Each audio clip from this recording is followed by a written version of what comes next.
But basically, 300,000 to 600,000 years ago, with the retreating glaciers, there was wetland and periodic prairie wetland that was in the process of evolving, that ran all the way from Eudora to south of Topeka. There were about 18,000 acres through there. And this area over here was a natural sink. That is, it drained a lot of area. All of Mount Oread and all of East Lawrence drained into that area. And so it was more resistant. When white settlement came in, it was more resistant to being drained and farmed than other parts of that 18,000 acres. Most of the 18,000 acres was drained and turned into farmland. So it's the 1850s and early 60s that most of that 18,000 acres, it's the first area that people grab up, because that's where the trees are, that's where the land is that they think is the richest in the mindsets of that time period. The settlers believed that the various diseases, yellow fever and cholera and malaria and so on, were coming from miasmas or swamp gases. And so the sooner you can fill them up and get rid of them, the better. And so we devastated very large chunks of American wetlands, not understanding how important they were for water purification, for flood control. All those things were ignored or considered to be something only tree huggers give a damn about.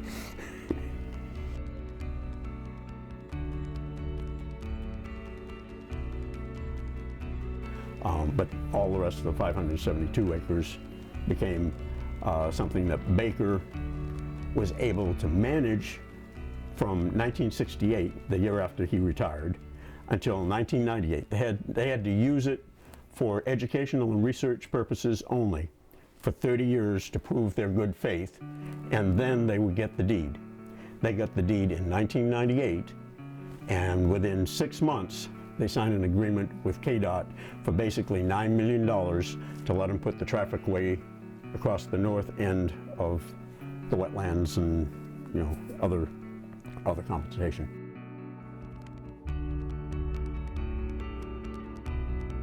In terms of biological diversity, it has everything except what the Europeans have killed. They killed the Plains grizzly. The Plains grizzly is no longer here. The Plains elk is no longer here. The Plains antelope is no longer here. Gray wolf is no longer here.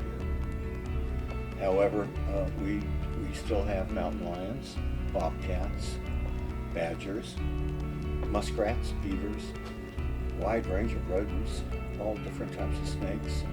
We've had no otters in Kansas since 1905.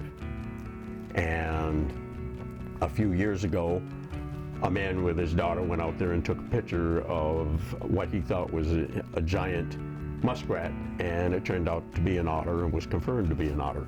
And since then, Roger Boyd, who manages the Baker side, says there have been 5 documented sightings. But there were no otters here from 1905 up until just a couple of years ago. That's biodiversity returning. One year we had really nice water down there a couple of years ago. I think we counted right close to 40,000 water birds in there. It was really impressive. And the whole wetlands complex was a large migration stopover and rookery for some birds. The cattle eager, which is pure.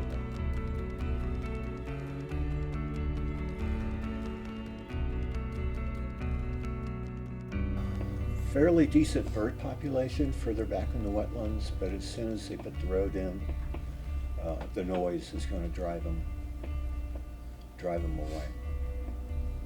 Well, the first thing is that anybody that really understands what they're constructing down there knows that it's more than just 4 lanes of South Lawrence Traffic Way.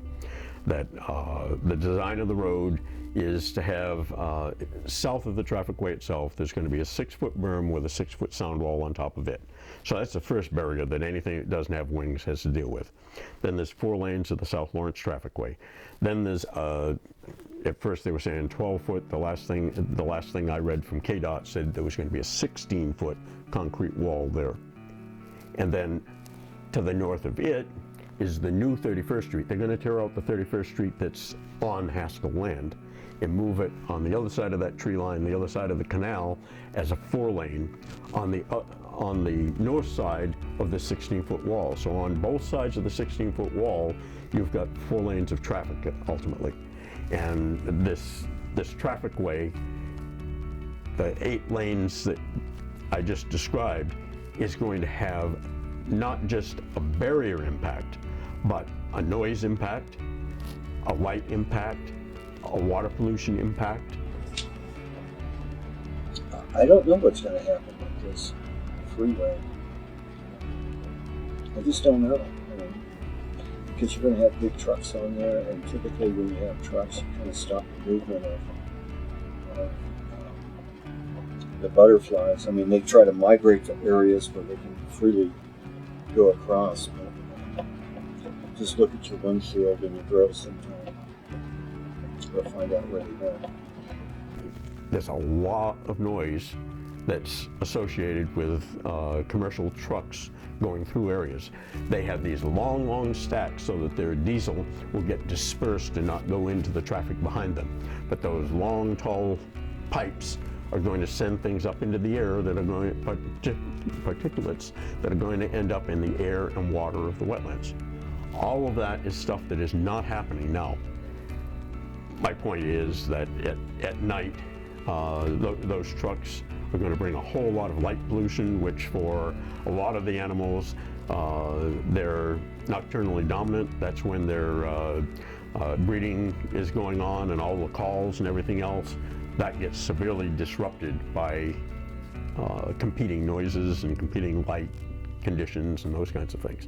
So it does have a real impact on the wildlife there.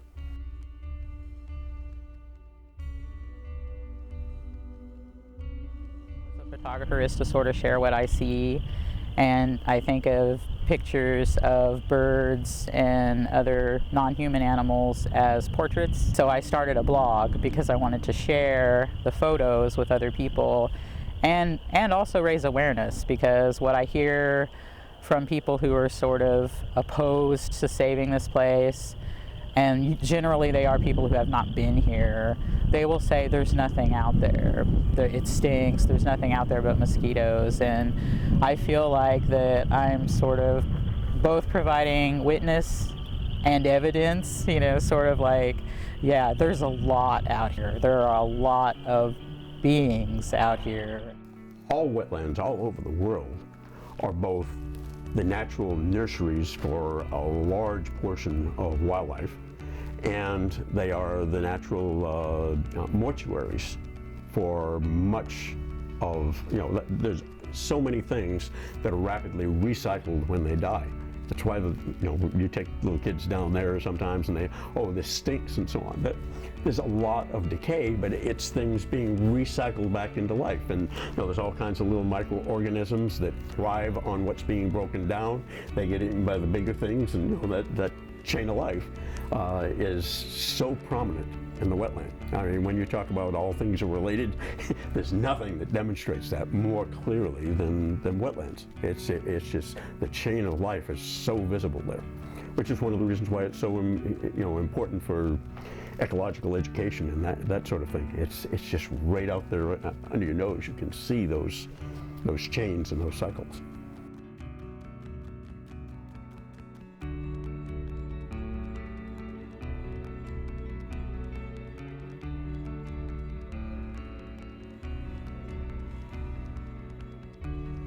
What is your overall opinion about the South Morris traffic lane? What do you think about this?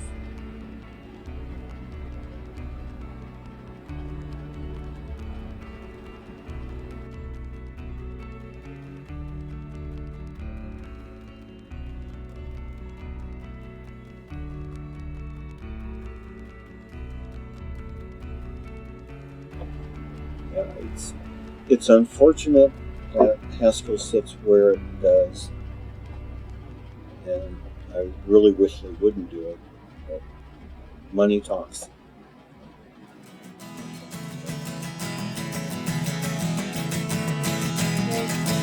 The They paved paradise, put up a parking lot with a pink hotel, a boutique, and a swinging hot spot. Don't it always seem to go that you don't know what you've got till it's gone? They paved paradise, put up a parking lot.